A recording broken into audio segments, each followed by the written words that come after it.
What's up, guys? Welcome back to Newswave. With the weekend coming to a close, we now have an idea as to how Halo Infinite is going to be playing, as we did have that first flight in that tech preview.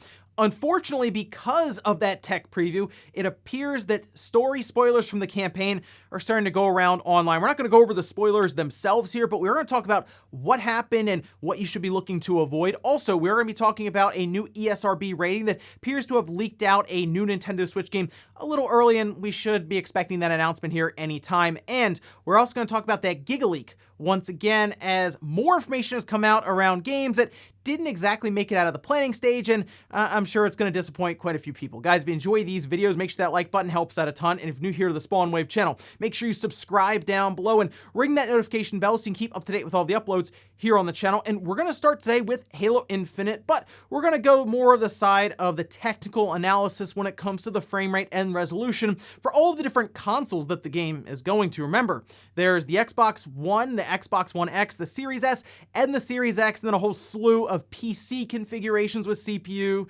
and GPUs to kind of account for there. But we do have a frame rate analysis. We can head over here. This was posted up by Analista de Bits, where they took a look at the 4 different platforms on the console side that the game will be heading to. This was during the technical preview, and I assume some of this stuff could change, but it was pretty impressive for the Series S. 1080p at 120 FPS is what was measured here. The Series X was 4K at 120 FPS.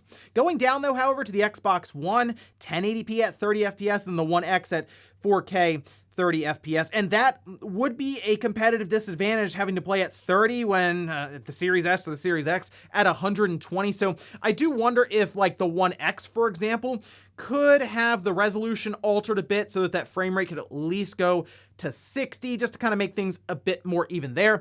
I'm pretty impressed with the Series S, really hitting over 120 FPS. That's pretty impressive for a $300 box. I expect Digital Foundry to most likely do their own tech analysis when it comes to this game, and I'll be looking forward to that as well. Also, do you remember those Wii titles that were being ported to the Nvidia Shield in China? I think there was like Super Mario Galaxy, The Legend of Zelda Twilight Princess, and a few others.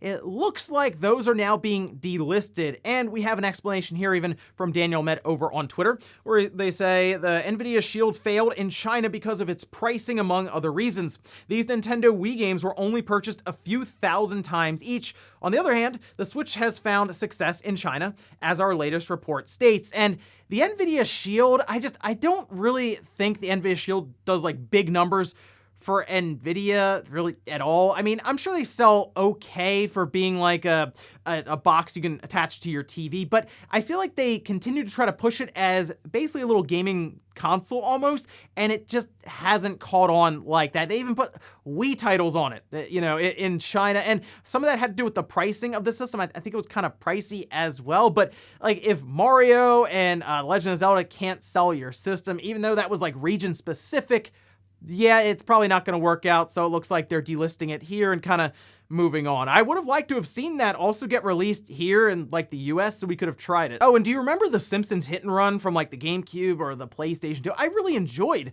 that game back in the day, and I would like to see a remaster or a remake of it brought up now with like the PlayStation 4 or 5, the Series X, and the Switch and all of that. Well, it looks like it's not just me, or maybe you, who wants to see it. We can head over here. This was on IGN, where we have the Simpsons' Matt Selman, who is the writer and producer on The Simpsons now, on continuity and his support for a Simpsons Hit and Run remake. Goes on to say, I would love to see a remastered version of The Simpsons Hit and Run. I would. It's a complicated corporate octopus to try to make that happen. You might be wondering, well, how can that be that complicated? Well, Selman actually recalls when they were creating the game and kind of some of the issues they went through just to make it how it was, saying, we were all playing Grand Theft Auto at the time, and publisher, they just wanted another driving game. We were like, everyone's playing whatever version of Grand Theft Auto. People need to get out of the cars. That was a huge creative battle over whether it was just a driving around doing missions game or a getting out of the car and doing missions game. But I do think the battle was worth fighting. And really, it doesn't appear to come down to any technical issues, even porting or getting the game to run on current platforms. It's more a rights holder issue, and I'm sure those can get pretty tough overall, especially if just the original idea of it being compared to Grand Theft Auto was something that wasn't the easiest thing to push for. Either way though, I would love to see The Simpsons Hit and Run come up now to current systems, whether it's through a remaster or a remake. And guys, with some of the quick news out of the way, let's get into the bigger stuff. Let's start right away with Halo Infinite, and unfortunately, spoilers that are now making the rounds. We had that tech preview, and I played quite a bit of it over the weekend. I put out a video yesterday going over my thoughts as to what we've seen so far with the multiplayer side of things, but I do see quite a few people curious about what the campaign is going to be. Where's the story going to go here with Master Chief? Well, we can head over here to Twitter. This posted up by Joseph Staten saying, hey folks, heads up, we unintentionally included a small number of Halo Infinite campaign files in the tech preview build. Unfortunately, these files contain spoilers. They go on to say, leaks like this are painful for the dev team and can ruin the campaign experience for everyone. So please keep your eyes peeled for spoilers and don't spread them if you see them. And I mostly wanted to bring this to your attention because obviously you're going to be on Twitter or forums, and yes, that could come up. Hey, there are spoilers in this thread for Halo Infinite. You might be thinking, oh, well, I played the tech preview. What else could they be talking about? Like I tried most of the weapons and all this. And then you go in there and there's some sort of enemy model from a data mine that took place, or maybe a character model or something that could potentially ruin a twist in the game or something that happens in the middle or even towards the end. We saw this happen with Resident Evil Village, and it did spoil a good chunk of the game. Obviously, we saw this happen with The Last of Us Part 2, but Halo Infinite is a game that's been delayed an entire year, and there's a lot of hype now being built up, and expectations even being built up around the campaign, because it's going to be separate from the multiplayer. The multiplayer is free to play.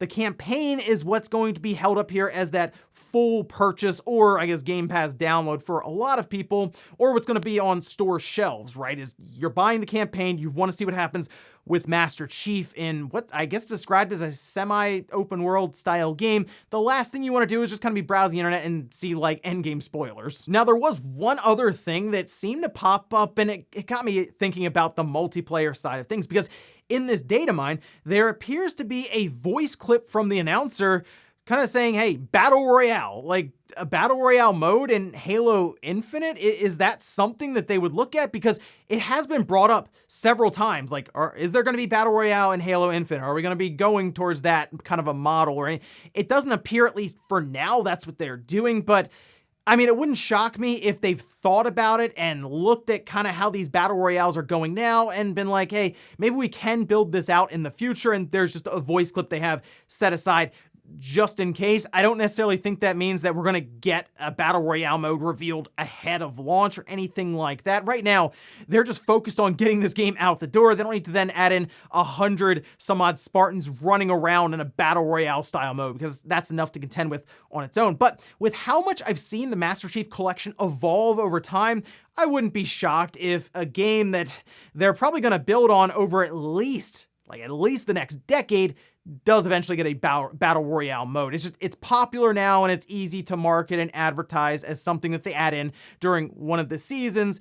Like I said, they can put it on the box at some point down the road. Maybe you get extra things for buying the full game in a store, or they just put battle royale mode as something you download on the Game Pass, and it's for Halo Infinite. I'm just putting this out there now. Be careful online, because you might see spoilers around Halo Infinite now that tech preview has been data mined. And keep in mind, going forward, we're going to be getting more flights, which as those roll out, there's more chances for things to be data mined and then spoiled online. So I'm hoping like the release date is at least coming up here in a couple of months. I'd hate for this game to come out right at the end of November and most of it spoiled before it even releases. Next up, let's talk about a Nintendo Switch game that appears to have gotten out there a bit early due to an ESRB rating. We can head over here to their website, and we can see right at the top, .hackgu last recode. This from Bandai Namco earned a teen rating for the Nintendo Switch. People seem to notice it yesterday, which tells me we are probably coming up on the announcement here pretty soon. Typically, we see these ESRB ratings, and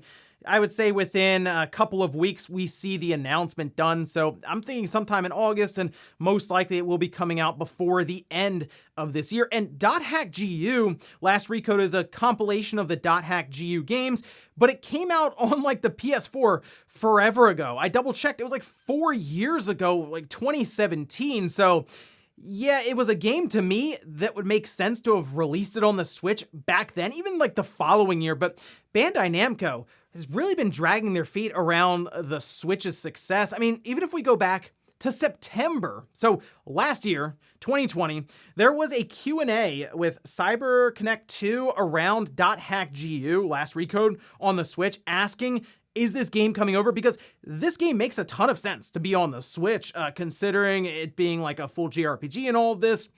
This is actually what they had to say. Frankly speaking, CyberConnect 2's would love to do that. We proposed the idea to Bandai Namco Entertainment several times, but their response was that it's hard to predict the cost of porting and the sales prospects. For this reason, we were told that we were not able to make it happen, and as a result, we haven't been able to. So if that was roughly 10 months ago, and here we are now, right at the end of July going into August with an ESRB rating, I mean, Bandai Namco must have changed their mind pretty quickly after that Q&A went out, or they were just kind of being coy there, like, oh, that would be really cool if that happened, although they were pretty straightforward here with Bandai Namco not being sure if essentially the porting process and how much that costs would be worth what they would get back in sales. And it could be because it was so late and Bandai's like, we'd rather look towards some of our more recent projects. Like, I think Scarlet Nexus will come to the Switch sooner than 4 years after it has come out, right? I think that could show up on the Switch in the next year even, if Bandai Namco decided, hey, we're gonna start moving a lot of stuff to the Switch even like a year ago.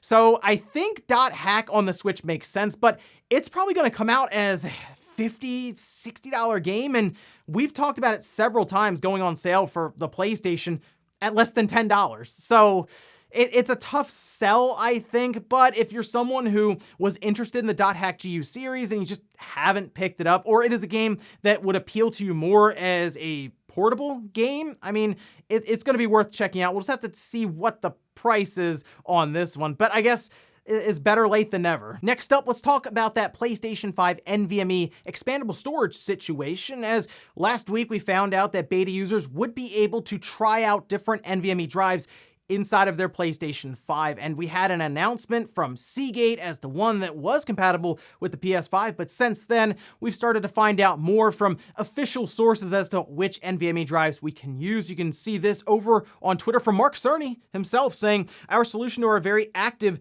2-gamer PS5 household, his and hers SSDs. We can see a couple of awesome options for 7,000 megabytes per second. Ended up putting my money down on this one. You can see the Western Digital Black. That's the SN850 NVMe SSD, and it does have the heatsink. People have been wondering, obviously, okay, will this work with the heatsink? That one appears to. That is, you know, the architect of the PS5, so yeah, I assume he knows which one works there. But then if we go over to like Aorus, they say we're PS5 ready, NVMe PCIe 4.0 read speed, 5,500 megabytes per second, the aluminum dual-sided thermal design with the heatsink that also fits in there.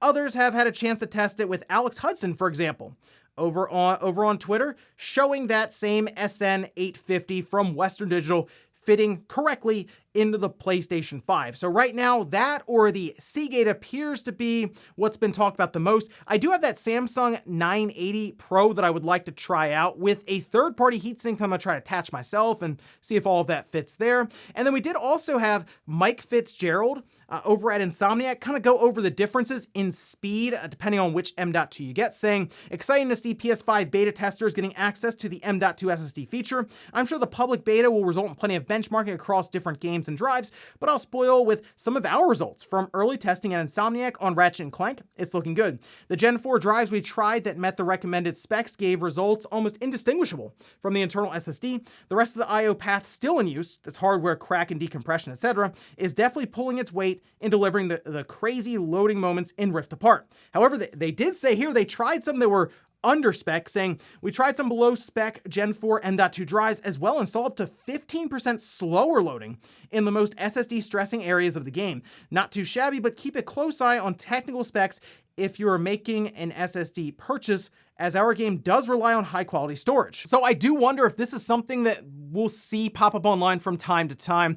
People maybe trying to save some money on that SSD, the NVMe drive that they get for their PlayStation 5, maybe not reading the specs correctly, and they drop it in there, and they get some weird things happening in games that are expecting the faster loading that we see from some of these higher end drives like that SN850 or the Seagate Fire CUDA, or maybe that Samsung 980 Pro. Like I said, we're gonna see more and more benchmarks start to get out there online as these beta codes continue to roll out to different users. So we'll see how that one does. That's gonna be what I'm going to be testing here, hopefully shortly as we go along, and should have a video for that Samsung 980 Pro. Basically, look to spend anywhere from $200 to $250 if you want a good 1 terabyte NVMe drive, and then upwards of $400 for the 2 terabyte, and then probably at least $1,000 for that 4 terabyte SSD. But at least we're starting to get some idea as to which ones we can use from more official sources. And in our last bit of news, let's go back to that Gigaleak here very quickly. We keep talking about it, but more and more stuff keeps showing up online, giving us kind of a window into some of the things we don't typically see when it comes to planning and different ideas that Nintendo and third parties even have with some of these Nintendo platforms. We can take a look here. This posted up on Nintendo Life with a large list of different things, which the one that I saw immediately was Pokemon Pinball. Yeah, we had Pokemon Pinball with Sapphire and Ruby, and that was a very good game. I really like the original, though, on the Game Boy. That was a blast. But Pokemon Pinball is listed as a DS title with Wi-Fi support and developers Fuse. The target release date was September 2006, and unfortunately, that didn't happen. And that could have been pretty cool to see a new Pokemon Pinball there, and I wouldn't mind seeing another one. I actually like that series quite a bit. I know we didn't have like a ton of entries or anything in it, but the ones that we did have were pretty good. They're high quality there. And the other one I noticed was Geist DS. I saw that and I was like, the GameCube Geist? I mean, that was a game that I think was even canceled in Japan. Like, I don't know if that really met maybe the sales expectations Nintendo had for it, and maybe that's why they moved away from it, but that could have been kind of cool to see what they would have done with the dual screen setup for Geist. I also noticed like Gauntlet DS. That was kind of interesting. It looks like they had some DLC set up for New Super Mario Bros. As well, even mentioning plans to distribute additional data for new courses via Wi-Fi, as well as reusing the minigames from Super Mario 64 DS. But I think looking at this, Pokemon Pinball is the one that I'm most disappointed to see not make it out of the planning phase for the DS. I mean, there could still be another one. I'm not counting on Geist to really show up again. So yeah, that one is probably gonna stay on the cutting room floor, but let me know if you were someone who played a lot of Pokemon Pinball and you're disappointed to hear that there was one planned for the DS, even with the release year of 2006, it just never came to be. And before we go to the comment of the day, we're taking a look at the poll that I posted up yesterday, where I asked, are you planning to buy a new console this holiday? 16% says the PS5, 9% says the Switch, 12% the Xbox Series, 3% said I'm picking up more than one, then 60% said, no, I'm pretty much good on hardware this holiday. And I do wonder if some of that 60% are just people who have already said, you know what, I'm not even gonna bother because it's gonna be really difficult to find a PS5 or an Xbox Series system. Or maybe you're just not as excited for like the Switch OLED. Like, let's say the Switch OLED was the Switch Pro, that was like 4K and extra powerful, all of this, right? I do wonder if all of a sudden people would have been more interested in that Switch going towards the holiday, because most of us who have an OG Switch would look to then trade that in and get the new, more powerful one. The PS5, though, makes sense there at the top, as that is still the most hyped platform. I thought about putting the Steam Deck in there, and I saw people mention it in the comments, but I did have to stop and think, is the Steam Deck considered a console?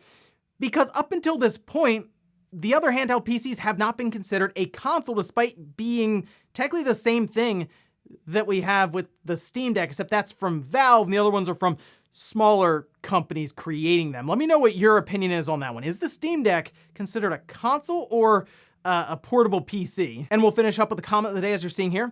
This is from Ryan Bentley saying, I'm surprised you didn't mention the Ascent. The Ascent is getting great reviews overall. I look forward to playing it later on today. Let's actually shoot over here to Metacritic for the Ascent, as we can go over it like we do with some of the other releases for different games. Sitting at a 65 on the Xbox Series X, 5 positive, 11 mixed, 1 negative. And then on the PC side, a 74, 16 positive and 15 mixed. I was a little curious about this one because I did see some people online who really liked it, like Skill Up and ACG, completely recommended the game, but then I see some reviews come out as like a 30. I mean, we see that clear split on the PC side there, which has the most reviews now. So this is going to be a game that I'll have to download and check out myself to figure out where I fall on this one. The reason it wasn't in the show on Friday is because it ended up being like the 8th topic. Essentially, it got cut because Death's Door selling 100,000 copies and potentially being a game that could show up at the end of the year in the Game of the Year conversation, much like we've seen Hades and we've seen Celeste, some indie titles kind of make their way in there. So I just wanted to bring that one up because I think it will be kind of important towards the end of the year. But I will check out Ascent. It's on Game Pass, so I'll just go ahead and download it and see what it's all about. And ladies and gentlemen, that's gonna do it here for Newswave. If you enjoyed this video, guys, hit that like button, really helps out. If not, hit the dislike. Leave comments down below about everything we talked about here today. There's Halo Infinite leaks now going around online, potentially spoiling the story for people. Let me know how you're dealing with all of that, and would you want a Battle Royale mode in the new Halo game? Also, what about .hack now seemingly going to the Switch after being rated by the ESRB? I think it's too late and that Bandai Namco needs to get on the ball here with these Switch releases. And then the whole thing with NVMe SSD on the PS5. Are you already shopping around, and did you already pick one out? Thanks guys for watching, and I'll see you next time.